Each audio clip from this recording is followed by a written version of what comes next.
comenzamos la programación de esta mañana y ¿qué quieren que les diga? Pues maravillosamente acompañada, porque hay de todo, hay sabiduría, hay experiencia, hay ganas de tirar para adelante, hay proyección, hay perspectivas, hay objetivos, hay futuro.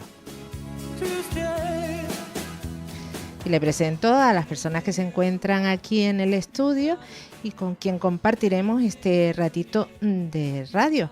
Empezamos por la portavoz de la plataforma de residencias dignas, Asun Cívicos. Buenos días. Buenos días a todos los escuchantes. Gracias por invitarme. Como debe ser. Por otro lado, tenemos a un miembro del Aula de Cultura de Participación Ciudadana de la Universidad de La Laguna y además también pertenece a la plataforma de residencias dignas, Manuel Hernández. Buenos días. Hola, ¿qué tal? Buen día. Saludos a los oyentes. Y por otro lado, pues ya les digo yo que estamos aquí, bueno, esto va a ser una charla de oro, porque también presento a un señor que tendrá su dedicación. Aquí me han puesto, ahora él me dirá que se dedica o a qué se ha dedicado. Tiene pinta de estar ya jubilado, aunque no sé, porque hay quien no se quiere jubilar nunca y sigue ahí, pero va a hablar en favor de todas esas personas que se encuentran en una residencia viviendo, porque bueno, las condiciones son las que son, la vida es la que es y está ahí, pero no está todo lo bien que debería estar. Estamos hablando de la residencia Nuestra Señora de la Concepción en Garachico, que tanto ha dado que hablar y seguirá hablando. Manuel Fariña, buenos días. Buenos días, encantado de compartir este momento con todos ustedes. Y por otro lado, pues nuestra querida Carmiaco Pérez, portavoz de la Asociación en Defensa de las Pensiones Públicas. Muy buenos días, bienvenida. Hola, muy buenos días, encantada de estar aquí. Encantadísima de compartir este tiempo con ustedes que están aquí y con las personas que nos escuchan al otro lado. Pues sí, vamos a hablar de ese momento de la vida en el que tenemos ganas de hacer un montón de cosas y además tiempo.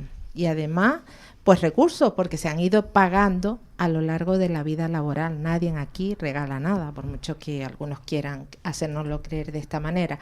Pero vamos a empezar. Estamos hablando de las personas de edad. Que yo eso con las personas de edad siempre digo, caray, que un bebé que nace ya tiene una edad, aunque sea un día. Pero bueno, el pasado martes se conmemoraba el Día Internacional de las Personas de Edad con muchísimas reivindicaciones. Una manera de celebrarlo era esa reunión, ese encuentro, desayuno informativo, reivindicativo que tuvo lugar en la Plaza de la Candelaria, del que nos habló Carmiaco Pérez. Pero yo te pregunto, ¿cómo fue Carmiaco? Bueno, digo Carmiaco, pero cualquiera de los cuatro se puede expresar cómo fue objetivo, se vieron las expectativas cumplidas.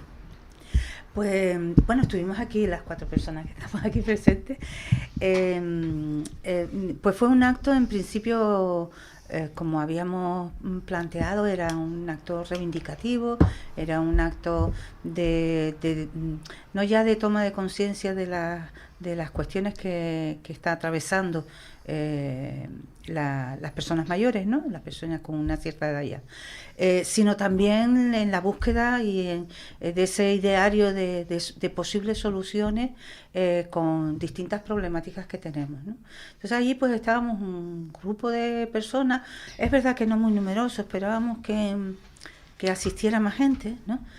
Pero también lo estábamos hablando ahora, ¿no? Es decir, los achaques de la edad también hacen sus estragos y los cuidados que seguimos haciéndolos y prolongando de nietos y nietas y estas cosas, pues hacen que pues mucha de la gente que en principio podía estar y quería estar, pues no pudiera hacerlo, ¿no? Y la gente que siempre nos acompaña, que es gente trabajadora, también puede estar trabajando. Uh-huh. Sí, bueno, dentro, por lo tanto, del tipo de día, pues estamos satisfechas de lo que allí pudimos hacer, de lo que pudimos hablar y de lo que pudimos contar, ¿no? Y sobre todo del calor humano, que significa reunirte para no ver que estás solo o sola en estas luchas que uh-huh. llevamos diarias cada cual, sino que somos bastante y que quizás hay más sintonía de la que pensamos previamente diferente, ¿no? Que pueda haber con otras personas, con lo cual mucha ilusión, mucha esperanza para el futuro, ¿no? Uh-huh. ¿Alguno aportar algo, alguna sensación de ese día, Asu? Pues yo quería destacar que ese día, aparte de reivindicar una serie de mejoras, que mejore la imagen que se tiene de las personas mayores, etcétera, etcétera, desde la plataforma Residencias Dignas quisimos destacar los avances que se han conseguido, el logro que supone el envejecimiento demográfico, la mayor esperanza de vida, etcétera, etcétera, ¿no? Y sobre todo también poner en negrita y subrayado que solamente un 20% de las personas mayores, del total de las personas mayores, están en situación de dependencia, que requieren cuidados especiales, que requieren recursos sociosanitarios específicos, etcétera, etcétera. Pero es que un 80% restante somos personas mayores perfectamente, activas y que aportamos a la sociedad.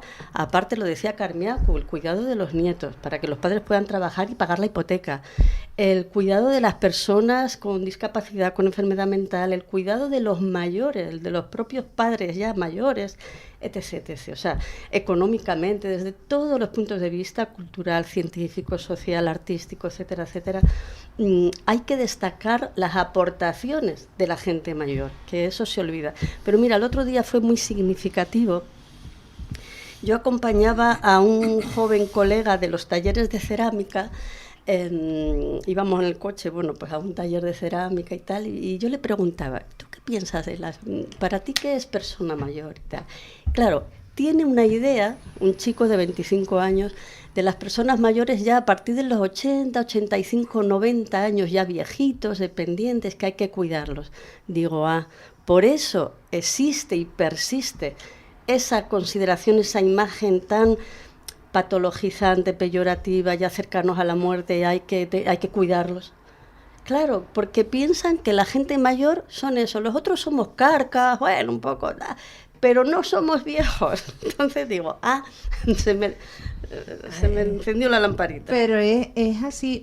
Yo le quiero preguntar tanto a Manuel Hernández como a Manuel Fariña, si no he equivocado los apellidos.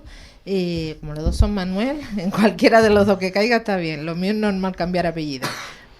¿Ustedes, antes de llegar a esta etapa de la vida, participaban también de estas reivindicaciones sociales, de esta manera de decir, oye, que algún día estaré ahí, voy a empezar a apuntarme ya desde ahora por lo que me toca? Por lo que a mí respecta, desde hace mucho tiempo, en contacto con la familia o en contacto por la profesión con la gente mayor, he tenido muy claro dos cuestiones. Una, que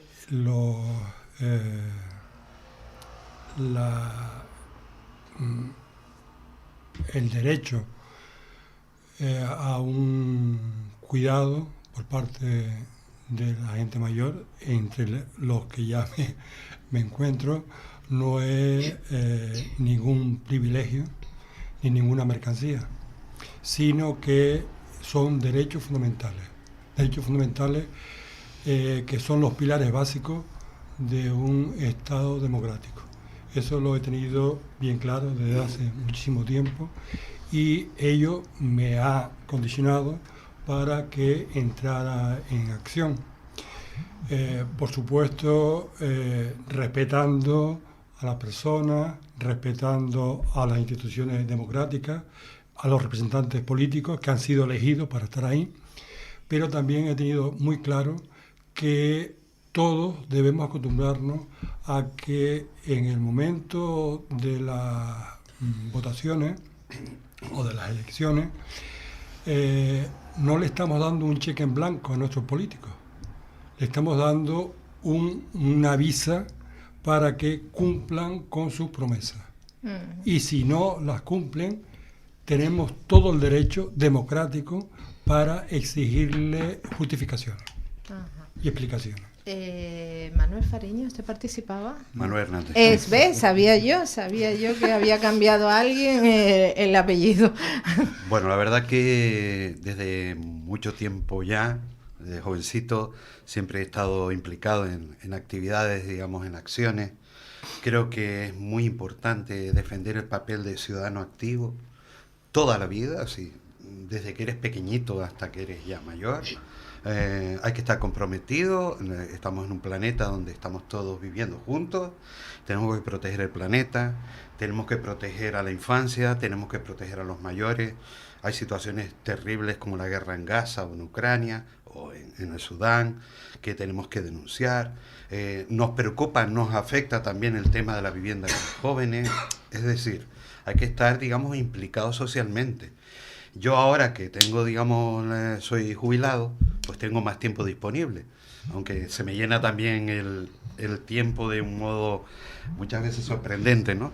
Creo que tenemos una contribución como mayores muy importante que realizar a la sociedad, ahora que tenemos más tiempo. Así hasta esta pregunta muy clara, Carmiaco. Parece mentira que teniendo en cuenta que lo que ustedes están reivindicando, lo que reivindicaban el pasado martes en la Plaza de la Candelaria, va a ser en beneficio de toda la sociedad, como antes de llegar a esa edad se desentienden, nos desentendemos, da la sensación que todo eso no va con nosotros, ni las pensiones, ni las residencias dignas, ni los cuidados, ni la asistencia domiciliaria, ni nada de nada, eso es cosa de mayores, pero es que en el camino nos quedamos cosa de los demás. El martes pasado yo esperaba ver muchísima más gente, pero no de las asociaciones de ustedes, sino gente anónima, decir, oye, que esto también va conmigo, que me va a tocar, que en el mejor de los casos, porque el peor pues ya sabemos el que es, que no llegue.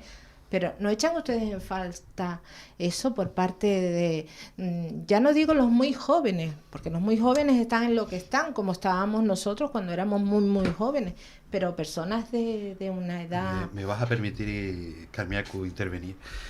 En la escuela hay que enseñar a participar, a ser ciudadano activo. Eso se tiene que aprender desde pequeñitos. Cuando tú eres consciente de que formas parte de una comunidad y que todo te puede afectar y todo le puede afectar a otros que te rodean, tomas conciencia de que eso es importante, que tienes que desarrollar una labor, ¿no?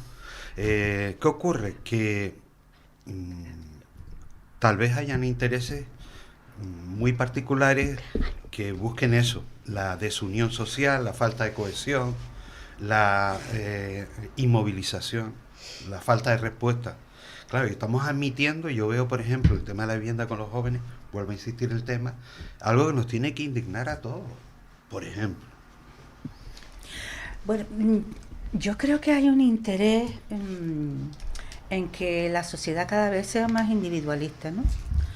Y la educación en ese sentido no va ajena a los intereses no de la población, sino a lo que interesa. Entonces, poco cogiendo el hilo de Manuel, los cambios que se hacen digo, como fui docente de algo de eso chupé.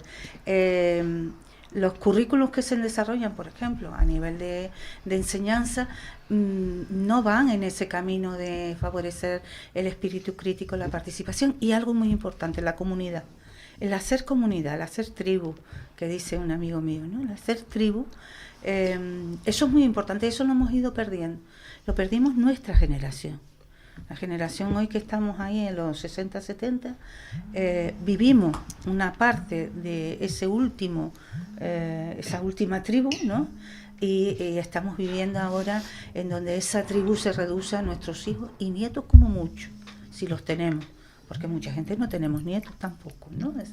Que también estamos viviendo esa situación de que nuestros hijos o nuestras hijas, nuestros sobrinos, nuestras sobrinas, no tienen descendencia porque no pueden o porque no quieren o por lo que sea, y se reduce cada vez más incluso lo que es la parte familiar, ¿no? Entonces, creo que nos están educando en en general, no solo en las escuelas, sino socialmente a todos, en la, y lo entrecomillo, como no se me ve, lo entrecomillo, en la importancia de sálvese quien pueda, en la importancia de lo individual y en la importancia de eso no es un problema mío, que se la resuelva. Cuando eso se va poniendo sobre la mesa continuamente a través de los medios de comunicación, a través de la instauración de las propias redes que nos deberían de servir para comunicarnos y lo que nos están sirviendo es para odiarnos, a través de ver en el que tengo al lado, la que tengo al lado, el problema y no verlo en donde está, en los orígenes realmente de todos nuestros problemas. Los temas de la vivienda, por ejemplo, que también Manuel decía, nos están afectando a nosotros también. Yo vivo de alquiler. Muchísimo. Yo vivo de alquiler. Que no se piense que todas las personas mayores tienen una propiedad. No es verdad. No es verdad. No es verdad. Y de las que lo tuvieron, muchas se quedaron sin su vivienda y están sufriendo desahucios. Y eso está llevando a suicidio. Y eso está llevando a desesperación. Y eso está llevando a que viva la gente en la calle. Y cuidado, porque de gente que vive en la calle, vemos a muchísima más proporción de personas mayores en la calle que personas jóvenes. Totalmente. Porque es que las personas mayores ya no tienen posibilidad de encontrar absolutamente nada. Una persona joven todavía a lo mejor va a ir a cargar o lo que sea, ¿no? A buscar algo, ¿no? Que tampoco lo tienen nada fácil, ¿no? ¿A dónde voy? Aquí no, yo estoy viendo que estamos entrando en una sociedad muy individualista, que no estamos procurando hacer la comunidad, que cada vez es la inmediatez, no es la reflexión, sino lo inmediato, no se nos da tiempo a reflexionar, cada vez es más buscar el culpable en el que tengo al lado, más que en el que tengo enfrente, y cada vez cerramos eso, los ojos, los oídos y la boca, cada vez más en esta sociedad, hasta que estemos encerrados, como en esas películas de futurología, ¿no? Claro, porque el divide y vencerás, cada vez aquí se ha puesto, ya se ha hablado, al menos 4 veces se ha mencionado el problema de la vivienda. Y por otro lado estamos luchando por residencias dignas. Si nos paramos a pensar, una cosa va emparejada por la otra. Te quedas sin el derecho a la vivienda y lo único que te queda es una residencia y calladito en la boca, porque si no te vas a la calle, no hay más. Una persona joven tiene toda la vida por delante para aspirar a un alquiler o a comprar una vivienda. Una persona ya con una edad jubilada, cuando le dicen no, necesitas 60 años para pagar la hipoteca, pues evidentemente pues va a ser que no. Hablando de residencias dignas, Manuel, ¿qué ha visto usted en esa residencia tan dignas que deberían ser y que al parecer no lo son en absoluto? Por suerte o por desgracia he visto mucho. Aclaramos una cosa, porque antes yo dije hijo y usted me decía, sí, yo soy hijo, mi madre es una, pero hay 75 más. Usted está hablando ahora pensando en el total. Estoy pensando en mi madre, pero si mi intervención y la de otra familia puede mejorar la situación de esta residencia, pues bienvenida sea. Esta situación de esta residencia comenzó, por lo menos por parte nuestra, de nuestra familia, comenzó desde diciembre de 2023, en la que junto a otros familiares exigimos el cambio de horarios de visita, porque aún en el 23, finales ya del 23, estaba implantado el horario de la época de la COVID. Con lo cual solo se permitía la visita 45 minutos 3 veces en semana. Pero nos hemos dado cuenta recientemente que ese problema ha afectado a otras residencias. Concretamente, una persona, hijo también de otra usuaria, en Alcorán, tenía recientemente, hace un par de meses, tenía también ese mismo problema, que tenía que sacar a su madre fuera porque no podía utilizar los jardines de la residencia. Eso es imperdonable. Pero esa deshumanización, ¿de dónde viene? Porque no Lo tiene que- ningún sentido dentro Lo que ni de la- decía antes, el derecho al bienestar social no es una mercancía y en gran medida se está convirtiendo o se ha convertido ya en una mercancía. Lo que importa es el beneficio económico. Estoy hablando de una residencia que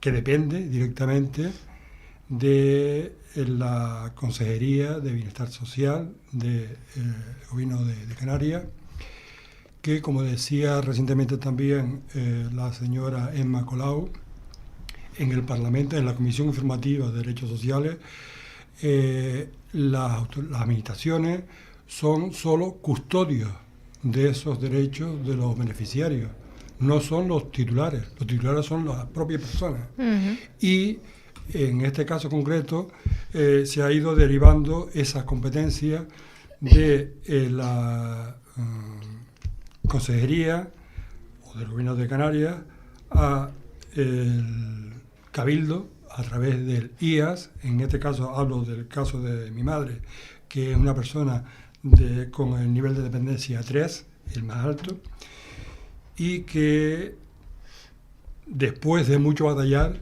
hemos conseguido una plaza en Garachico, cuando ella vivía y toda su familia hemos vivido en La Laguna. Un poco lejos, ¿no? No es el único caso, hay también personas, que me consta, que vienen del sur de la isla a visitar a su familia en Garachico. Eso también es imperdonable, pero sigo con la evolución temporal de estos acontecimientos. Desde esa fecha hemos comprobado que la atención, los cuidados, la empatía con las personas residentes ha ido en declive. Hasta que llegó el momento en que no solamente nosotros, sino también otras familias hemos denunciado esta situación. Y ha sido el momento en el que las instituciones han caído en la cuenta que las inspecciones no se habían realizado oportunas. Que nosotros sepamos, la única inspección que se hizo por parte de la Consejería fue a partir del 14 de julio de 2024. Pero esa situación anterior, ¿qué pasa? Tenemos que esperar a que estén ya en sus últimos momentos para entrar a arreglar o solucionar ese gran problema. A partir de ese momento y gracias a la presión ejercida hemos conseguido, eso sí, desde el ayuntamiento, que es el alcalde, es quien preside el patronato público del Hospital Residencia Nuestra Señora de la Concepción, ni los concejales o las concejalas dependientes que por su competencia organizaban ese hospital residencia, no han dado la cara. Ujú. Manuel, tenemos que hacer una breve pausa para la publi y continuamos. La mañana de la 10 con Tere Coello. Para personas inquietas, Capital Radio.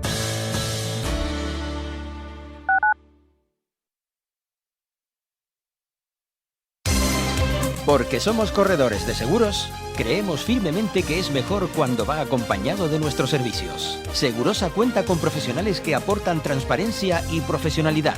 Diseñamos nuestros productos de manera personalizada buscando la seguridad y satisfacción de nuestros clientes. Segurosa trabaja con las principales aseguradoras. Para más información nos puede llamar al 922 24 6408, por WhatsApp al 688 982 922 y en segurosa.com. Dicen que si viajas solo llegarás antes, pero si lo haces bien acompañado, llegarás más lejos. Abrazar nuestras raíces nos ha hecho llegar hasta aquí. Alcanzar nuevas metas será posible gracias a ti. Caja 7. 60 años guiados por grandes valores. El turismo ya es uno de los sectores económicos más potentes del planeta. Estudiar la carrera de turismo es garantía de éxito.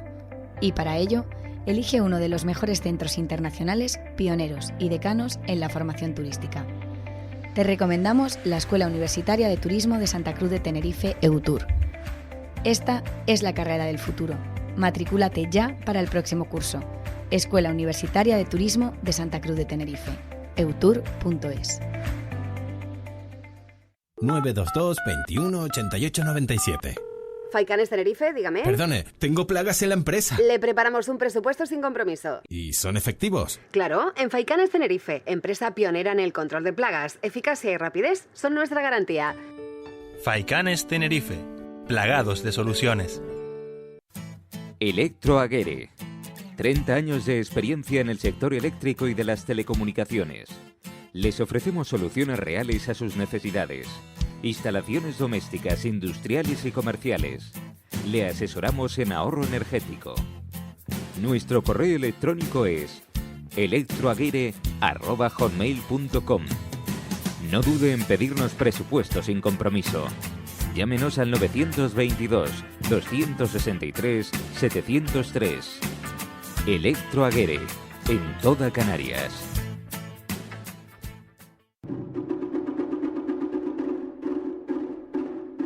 Equilibra, sana, armoniza tu vida.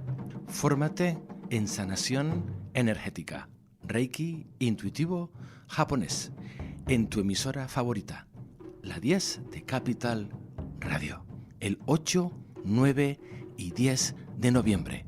Consulta nuestras redes sociales para toda la información. Te esperamos.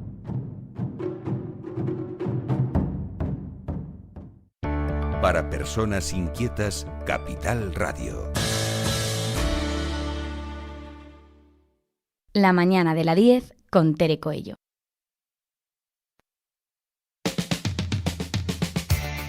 Retomamos esta tertulia, esta charla de oro que estamos manteniendo sobre las personas de edad mayores, personas jubiladas, porque tampoco hay que ser pensionista, tampoco hay que ser tener esa edad, como decía Asu, de decir no hay que ser muy viejito para ser ya mayor, no, o sea, aquí están en la flor de la vida, con un montón de cosas por delante por hacer, un montón de objetivos, un montón de proyectos y guapísimos y guapísimas, como debe ser, y aquí estamos. Escuchábamos a Manuel hablar de esa realidad en torno a la residencia de mayores de Garachico, que está dando mucho que hablar desde, verdad, va a ser casi un año en Navidad, Manuel. Y yo pregunto tanto, bueno, a los cuatro.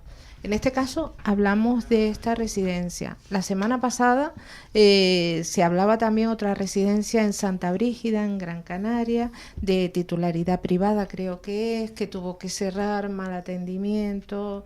Hay otras por ahí de las que se ha hablado. A mí me viene a la cabeza una, yo no sé si ustedes la conocen o no, que es esta residencia, este hogar de mayores que se hizo en Candelaria, con la buena voluntad del padre Jesús Mendoza, que en aquel momento el prior de la Basílica, que salía a pedir dinero para construir allí una residencia para los mayores del lugar y que tuvieran dónde quedarse con el tiempo. Bueno, el caso es que esto se hizo, se construyó, se murió el padre Jesús Mendoza, esto pasó a titularidad privada y lo que sucede en ese sitio es tabú, porque no hay nadie que pueda entrar y saber. No sé, Asun, si tenías conocimiento de que existía este lugar, es que mucha gente... En Candelaria existe un dolor, digamos así, porque la gente de allí pensaba que aquello era para ellos, hicieron todo lo posible de que se construyera a la medida y Nanay de la China, y creo que es muy cara, carísima y solamente, bueno, y tabú, es imposible saber. Mucha gente desconoce que ese hospital, esa residencia está ahí en la zona, creo que por Barranco, no estoy segura ahora, sé que es en Candelaria. Pero ¿y el resto? Cuando ustedes hablan de residencias dignas, ¿qué se encuentran? Porque dignas, habrán muchas.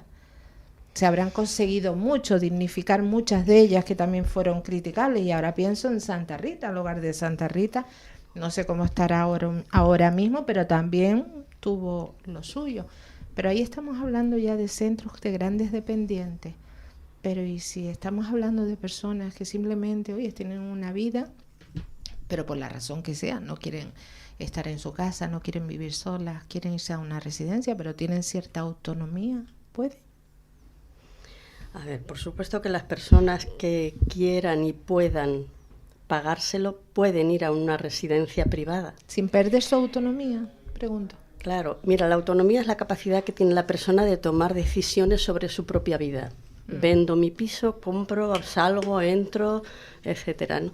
Y hay otro concepto que es la independencia funcional para las actividades de la vida diaria, que es lo que se valora, bueno, también la autonomía o falta de autonomía, se valora a la hora de declarar a una persona gran dependiente, grado 3 o grado 2 o grado 1, etcétera, etcétera. A las residencias públicas, desde luego, se va cuando ya se está en situación de dependencia. Hay mucha más demanda que oferta de plazas. Pero es que se da la circunstancia, mira, tú decías, yo no conozco la residencia que has mencionado, no la conozco, pero una de las cosas que me llamó la atención el otro día en el encuentro para celebrar, conmemorar, reivindicar, etcétera, etcétera, el Día de las Personas Mayores, el Día Mundial, había una persona que había trabajado en una residencia de lujo, no voy a nombrar a ninguna, y que dimitió, se fue del trabajo porque no podía soportar las cosas que allí ocurren, cómo se trata o maltrata, la falta de personal, la falta de alimentación adecuada, etc., etc. Eso lo estamos observando en una inmensa mayoría de residencias. Y, o sea, que cuando decimos residencias dignas es que queremos un trato digno para las personas que allí residen. Efectivamente, en general, cuando vas a una residencia es porque ya necesitas cuidados externos. Y o bien no tienes familia o la familia no te los puede dar y por eso vas a una residencia. Pero si no, desde luego, en fin, yo abogo porque haya otras alternativas, que las hay y ojalá se apoyen cada vez más. Alternativas a las actuales residencias, porque tal como funcionan, pues como que yo no quiero ir a una de ellas, desde luego. Manuel. Yo señalaría 5 aspectos. Uno es el de la propia autonomía. Lo que yo he podido ver, primero el respeto al trabajo, a la labor que hacen los profesionales, ¿no? Que se ocupan, digamos, de las personas mayores en estos centros. Pero en líneas generales yo observo deficiencias en varios aspectos. Uno es la autonomía, es decir, la capacidad que decía Asun, de que la persona mayor es un ser libre que tiene que tomar decisiones, porque además eso es lo que nos humaniza, tomar decisiones.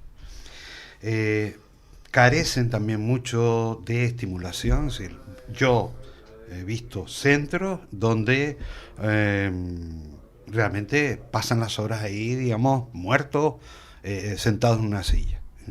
Y falta personal para que estén haciendo actividades, porque están además en una etapa fantástica de su vida donde pueden desarrollarse plenamente y tener, digamos, el máximo de capacidades, ¿no? Los centros se gestionan sin contar con la participación de la gente. O sea, decía yo antes lo de somos ciudadanos y en nuestra casa, porque se supone que el centro sociosanitario es nuestra casa. Tenemos que también nosotros participar, ¿no? Luego, son centros muchas veces que no son abiertos, o sea, no fluye la conexión con la comunidad, con el entorno, y tampoco la comunidad entra dentro del centro. Bueno, no hay lo que explicaba. Y hasta tal punto que tengo un ejemplo claro de un amigo mío, ya no era mayor, pero era joven, yo creo que tenía 50 años, y tenía diabetes, le amputaron 2 piernas en distintos momentos, toda su familia sus padres habían muerto y tal. Bueno, pues hubo que ingresarlo en un centro en Santa Cruz y no le dejaban salir del centro. Un tío culto. A eso me refería yo cuando preguntaba, pues se respeta la autonomía. Un tío culto que estaba metido en un montón de actividades, digamos, de teatro, de moda, no le dejaban salir. Hubo que pelear para explicarle a la directora del centro, y vamos a ver, esto no es una cárcel, este hombre está en pleno uso de sus facultades, este hombre no tiene ningún trastorno, Este hombre puede entrar y salir, obviamente respetando un horario. ¿Vale? Y luego, por último, el trato deja mucho que desear. Tuve la oportunidad el otro día de hablar con una cuidadora de un centro muy importante de aquí, y me decía lo siguiente: es que yo tengo un montón de personas mayores que atender, yo no tengo tiempo. Y entonces está estudiado científicamente que cuando una persona, un profesional, está sometido de forma crónica a unas sobrecargas laborales, llega un momento en que despersonaliza, sin quererlo, despersonaliza a la persona que atiende. Se convierte en expediente. Y entonces llega, eso es uno de los síntomas de agotamiento profesional. ¿Vale? ¿Me permites una cosa? A ver, Manuel, y después. Me gustaría añadir una cuestión, y es que coincido totalmente con mi tocayo en que se necesita una mayor transparencia en la gestión de estos centros, sean privados o sean públicos. Por ley, la familia o los residentes que estén en plenas facultades deben participar, tenemos que participar en la gestión de esos centros. No me vale la opinión de una cuidadora, la opinión de el médico, que en este caso, por lo menos hasta el 12 de agosto, era simplemente tirar balones fuera. Esa situación hay que cambiarla, y hay que cambiarla ya, para que nuestros familiares puedan acogerse a esa mejoría. Y vinculado con eso, nos hemos preguntado qué pasa en el momento de las elecciones con los residentes en estos centros. Por ley se puede hacer, pero haciendo toda una serie de trámites con el notario, etc. En nuestro caso, en mi caso concreto, disponíamos, tanto mi hermana como yo, de un poder general de mi madre, que está vigente.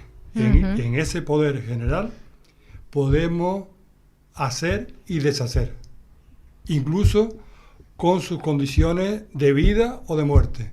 Sin embargo, ese poder general no sirvió para que en correo me dieran la papeleta para que mi madre pudiera... O sea, perdió ese derecho. Correo no le reconoció ese derecho. No. ¿Asu? Es tremendo. Bueno, yo quería añadir, estoy perfectamente de acuerdo con lo que han dicho los compañeros, ¿no? Pero una de las cosas que observamos es que no se cumplen los ratios de personal sanitario, sociosanitario, enfermería, etcétera, etcétera, que cuide a los mayores. Es más, se hacen trampas, se cuenta al jardinero, al señor de mantenimiento, a tal, no sé qué, como en la ratio, ¿no? Y aún así no se cumplen, es que es tremendo, no, perdona, estamos hablando de las personas que cuidan directamente. Efectivamente, el estrés, la sobrecarga laboral, incluso, pues, en fin, los déficits salariales, etcétera, etcétera, todo eso va en contra de los cuidados que finalmente recibe la persona. Y luego otra cosa que decía Manuel Fariña, ¿no? La mayoría de las residencias se llenan la boca diciendo que su modelo de gestión está centrado en la persona. Y lo que observamos una y otra vez, lamentablemente, es que se centra en el servicio, en el beneficio económico, en ganar dinero. Bueno, la mayoría de las residencias están en manos incluso de fondos buitres o de grandes empresas que efectivamente lo único que persiguen es el beneficio. Y ahí están los datos. Yo ahora no voy a hablar de memoria, pero millones de beneficios. Perdona, pero los servicios sociales no pueden estar... Dar beneficios. Ninguna gestión pública con dinero público tiene que dar beneficios, tiene que dar servicios, tiene que llenar esos vacíos que de otra manera no puede ser. Carmiaco, de todo esto. Bueno, nosotros venimos denunciando hace muchísimos años el tema de las residencias, y cuando la pandemia, recuerdo que hicimos un estudio precisamente de las residencias existentes en Canarias. Teníamos el dato ya en aquel momento del déficit de plazas sociosanitarias, ¿no? Actualmente está en unas 10.000. Es decir, nos hace falta 10.000 plazas más de las que ahora hay. Por eso cuando se cierra una residencia privada que lleva años, como la de Gran Canaria, por cierto que se han cerrado dos, ahora mismo se han cerrado 2, y que llevan en el proceso años, es decir, han estado sometiendo a esas personas mayores años sabiéndolo, que había que cerrar porque no tenían las condiciones, o como la de Garachico, ¿no? Sabiendo que no tienen las condiciones, se sigue manteniendo y se cubren el expediente diciendo que bueno, que es que se está construyendo otro. ¿Desde cuándo se están construyendo los planes de plazas sociosanitarias? ¿Desde cuándo? Hay una responsabilidad política y la tenemos que señalar. Hay una responsabilidad política porque quien gestiona, quien hace los planes es un gobierno autonómico, tiene todas las competencias. Y esto no es de ahora, esto venimos arrastrando. Es que siempre, legislatura tras legislatura, siempre el tema que tiene que ver. Y es que tenemos un problema, es decir, la falta de recursos económicos cara a todo lo que es lo social. Y se repite, sea el gobierno que sea. Y sin embargo se abandera después los presupuestos más sociales de la historia, siempre se repite la misma premisa. Yo no sé a dónde se va el dinero de lo social, sinceramente. Yo no entiendo mucho de esto de los presupuestos, ¿no? Pero siempre te dicen, no, son los más... ¿Pero dónde? ¿Dónde? Porque ahora tenemos, por ejemplo, para dar la dependencia, la denuncia que ha salido esta semana mismo, sobre que los trabajadores y las trabajadoras de dependencia en diciembre terminan su contrato y no hay, para un 70%, no hay visos de renovación. Ya eran escasos. 5 inspectores para las residencias en toda Canarias, 5 inspectores. Pero cuidado, esto lleva años. Los 5 inspectores llevan años. Sí, nos encontramos con una cantidad de temas y todo se reduce a una, que lo digo eso, la privatización. En ese estudio que hicimos cuando la pandemia, Tenerife en concreto abanderaba las residencias privatizadas. Enorme la cantidad. Y de las públicas, la mayoría están gestionadas por lo privado, como el patronato. Claro, pero tampoco eso es garantía no, evidentemente no es garantía, porque incluso ahora decía lo privado, el paralelismo con la sanidad. Hace unos días hablaba con un representante sindical y me decía, ojo, que la sanidad privada está llena de listas de espera también, que ahí se está pagando por algo y hay cola también. Ahí es donde voy, es decir, si la mayoría de las residencias y plazas sociosanitarias en Tenerife en concreto, le sigue después Gran Canaria, ¿no? La única que en la época de esa prepandemia no tenía era el Hierro, ¿no? Pero todas las demás iba creciendo ese número. Y resulta que en vez de mejorar, vamos conociendo más casos de malos tratos, porque hay que decir la palabra, malos tratos, sea institucional, sea personal, sea local, me da lo mismo, son malos tratos. A un sector de la población de edad, mal vamos, porque se va creando esta conciencia en nosotros mismos de ahí no quiero ir. Claro. Antes lo decías, yo lo pensé también, ¿no? Y eso también es peligroso. Claro. No solo va gente que ya no puede, mucha gente, sobre todo parejas, acompañan a la residencia, claro, indudablemente después se lo pueden pagar, acompañan, ¿no? Y esto también va muy unido a la renta que tienen las personas. El tema de las pensiones, la pobreza en las pensiones, en cómo te ves sometida a no poder elegir, a que te envían al sitio lo más lejano posible de tu lugar, ¿no? Con lo cual ahí pierdes toda la conexión comunitaria. Cuando tú pierdes toda la conexión comunitaria, pierdes la vida. Y eso es lo que está sucediendo. ¿Recuerdan aquellas las guarderías infantiles? Bueno, pues las residencias son las guarderías de las personas mayores. Y eso es un problema, porque no tienen garantías, no tienen transparencia, no tienen futuro de vida. Y eso es el problema que tenemos. ¿Y qué podemos hacer? Nos van quedando, creo que 5 minutos de programa. ¿Qué podemos hacer? Porque tampoco, a ver, que quede claro que tampoco son todas tan desastrosas, ¿no? Ni el panorama es tan desastroso, ¿verdad? Hay que también ser objetivable, ¿no? Oye, se me olvidó una cosita de caso. Porque nos hablamos de las condiciones dentro de las residencias. ¿Qué ocurre cuando a una persona mayor en una residencia le pasa algo y tiene que acudir a un centro hospitalario? Se Pues queda sola. espero que por lo Se menos queda sola. en el La centro llevan, hospitalario. La llevan a través de una ambulancia, Y la dejan. no se la acompaña. Si tiene familia, aparece la familia bien, y si no, se queda sola durante todo ese tiempo. Y sabemos de muchísimos casos que son derivados a ambulatorios, y de los ambulatorios a la residencia o al hospital, por ejemplo. Y ahí se pueden quedar, porque tienen hasta 48 horas de posibilidad de que no vuelva una ambulancia a recogerla. Lo digo para que veamos cómo están las cosas. Y eso, tremendo. en las privadas, de buenas pagas. Sí, me gustaría aportar una cuestión en relación a lo último que se ha dicho.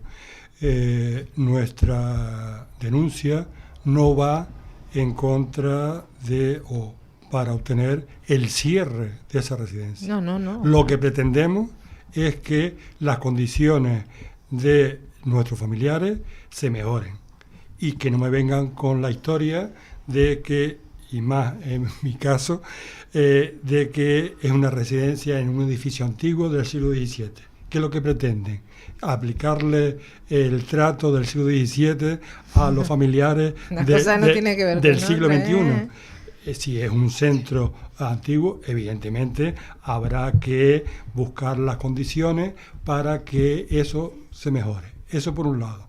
Por otro, evidentemente, lo que acaba de comentar Carmen, cuando se separa a una persona de su comunidad, evidentemente pierde esa vida. Y eso lo hemos vivido nosotros. Todos los días que vamos a visitar a mi madre, nos pregunta que cómo está su barrio. Que concretamente nos hemos enterado en este fin de semana que en estos momentos es la persona más longeva del barrio de San Lázaro. Pues a seguir cumpliendo. Es que claro, si me permites, es que el ingreso de una persona en una institución, en una residencia, es la muerte social de la persona. Pierde la conexión con la familia, relativamente, no se les puede visitar todo lo que se quisiera, etcétera, etcétera.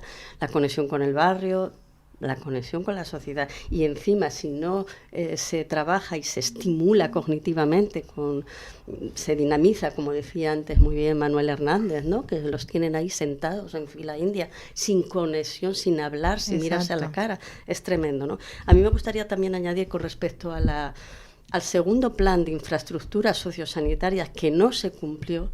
Curiosamente, solo el Cabildo de La Gomera, algunos en Fuerteventura, etcétera, etcétera, pero solo el Cabildo de La Gomera cumplió con las 185 plazas que se había propuesto. El resto, resulta que ni Tenerife, ni Gran Canaria, ni Lanzarote ha creado ninguna plaza. Ya se firmó el tercer plan de infraestructuras sociosanitarias en el 2024, y yo lo que espero, y por favor sugiero, en fin, que porque hay una parte de competencias a nivel del gobierno de Canarias. Tiene que dar unos dineros a los cabildos, pero luego hay otras competencias que tienen los cabildos y otras que también deben tener los ayuntamientos para ceder suelo.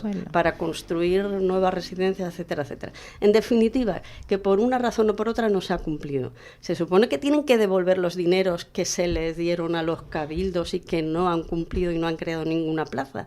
O quizá se ha decidido, bueno, vamos a firmar ahora en 2024 que se firmó el tercer plan, pues vale, quédense con ese dinero que ya les dimos, pero por favor, creen plazas. Ahora está previsto un centro, vamos a ver en qué condiciones, en La Laguna, en la plaza... ¿Cómo se llama? Perdón. La Plaza del Cristo. La Plaza del Cristo, gracias, sí, efectivamente. Entonces, bueno, vamos a ver si se hace conforme al acuerdo que se estableció en julio del 2022, acuerdo, digo, sobre acreditación de centros, y que sean espacios más humanos, espacios donde se atienda a 15 personas como máximo, bueno, y un largo etcétera, y que cumplan los requisitos de personal y un largo etcétera. Esperemos que así sea. A ver, Manuel. Bueno, la soledad, la tristeza de los niños, de los jóvenes, de los mayores, la salud mental de todos, son síntomas de algo que no funciona bien.